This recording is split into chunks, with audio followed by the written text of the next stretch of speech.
Good morning, everyone. My name is Nicole DuPont. I'm the Instructional and Library Research Technician at the Bermuda College Library, and happy Valentine's Day to all of you. And my apologies for not dressing to fit the mood this morning. I kind of lost the plot on that, but luckily I haven't lost the plot on some fun books to celebrate Valentine's Day. So I wanted to share with you all some LGBTQ plus romances that we have in the library that are available for you guys to check out.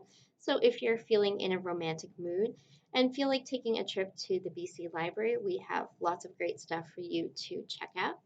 The first book I wanted to talk to you about, it's a little unfair because it's currently checked out, but it's one of my favorites, so I wanted to share it. It's called Let's Talk About Love, and it is a library romance, which always warms my heart to see library romances, and it's about Alice, whose life is pretty much perfect, with the one exception that her girlfriend has just broken up with her because she is ace, and Alice is trying to figure out how to navigate that in her life and how to kind of reconcile like her sexuality with wanting to have a relationship. And then while she's working at the library, she meets Takumi, who is kind of checking off all the boxes.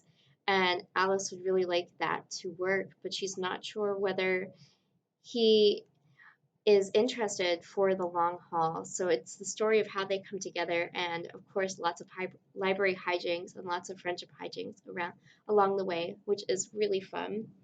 We also have, I know I've mentioned this in a previous book talk, but it bears repeating because it is just such a sweet love story, The Prince and the Dressmaker, and it's about Sebastian and Frances. Sebastian is a prince, but one of the things that he really likes to do in his spare time is he loves dressing up in dresses and full female finery and everything. And it's a secret that he can't really share with anyone because he thinks that it would make his parents very ashamed of him.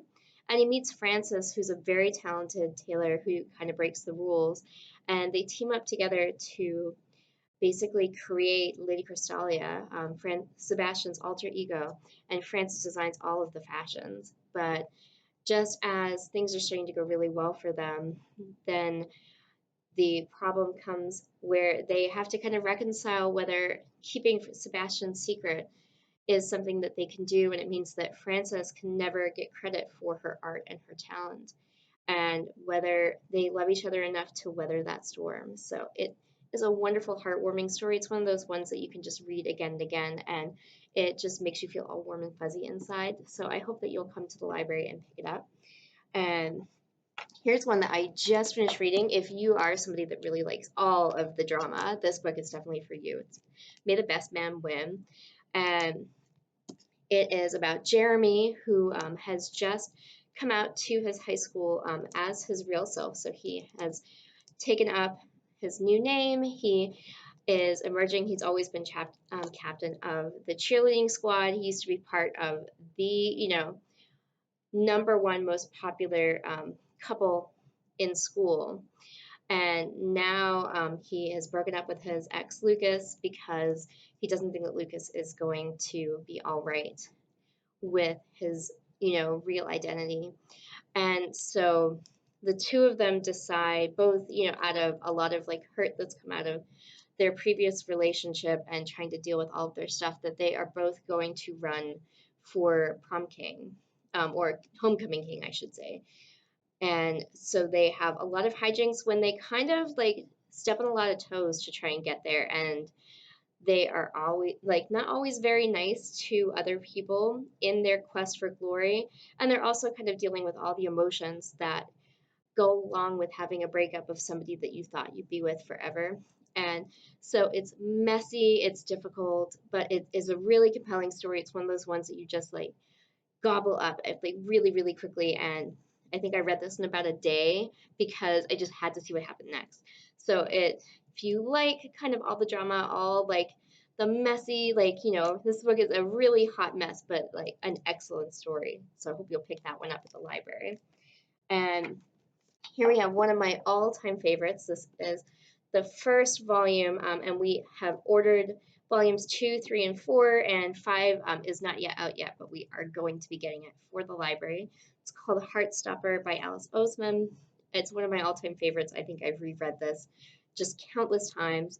And it's about Nick and Charlie. Charlie is out at school. He's had a really rough time. He was kind of forcibly outed, and so had to deal with a lot of bullying. And he's finally come through and is sort of comfortable with himself. And a chance sort of meeting in a homeroom class where they're sat next to each other starts off what begins as a friendship and gradually grows into a love story. Even though Charlie kind of is very convinced that Nick is straight, Nick is kind of convinced that he's straight as well. And when he starts to have feelings for his best friend, he wonders like, what the heck is going on. And in addition to the two of them, they have a really wonderful friendship group that features very prominently in the stories. The art, the storytelling, and all the pieces of this are just really warm and fuzzy. Like it's one of those books that leaves you feeling very satisfied. Like when it's a cold day and you have a cup of hot chocolate, like this is definitely the book for you. And so I hope that you'll pop by the library and check that one out. And I have two other ones which have been recommended to me, but I haven't read yet. But I wanted to tell you a little bit about them as well. The first is You Should See Me in a Crown, which has been all over the place on all kinds of recommendation lists. And it's about Liz, who is, has a rock solid plan for getting out of her small town and changing up, her life in a really big way, getting a music scholarship. And when that scholarship falls through, Liz realizes that her only chance of continuing on with her plan is if she can win win prom queen at her school. There's a scholarship attached to that. And so even though she kind of abhors all of the rigmarole going along with that, it seems like her only choice. And then she finds out that she really starts to like the girl that she's running against, Mac, who is super cool, super interesting. And now she comes into that, conflict of does she want to keep running? Like, will this ruin her chances with Mac? Do they have a shot at, friendship or anything more if this is in between them? So this has gotten really rave reviews. It's one that has been on my reading list. So I definitely will come back to you guys if when I read it in the future and let you know, but I've heard great stuff about it and we have it in the library. So if you read it before me, you can tell me all about it and let me know. And our last book that I want to talk about today is Felix Ever After. And this one is another one that has gotten rave reviews from everybody. Any reviews I've seen of this book have been really positive. And the main character in the book, Felix, is kind of feeling like he is just one too many identities to really be loved. He's transgender. He is gay. He's black.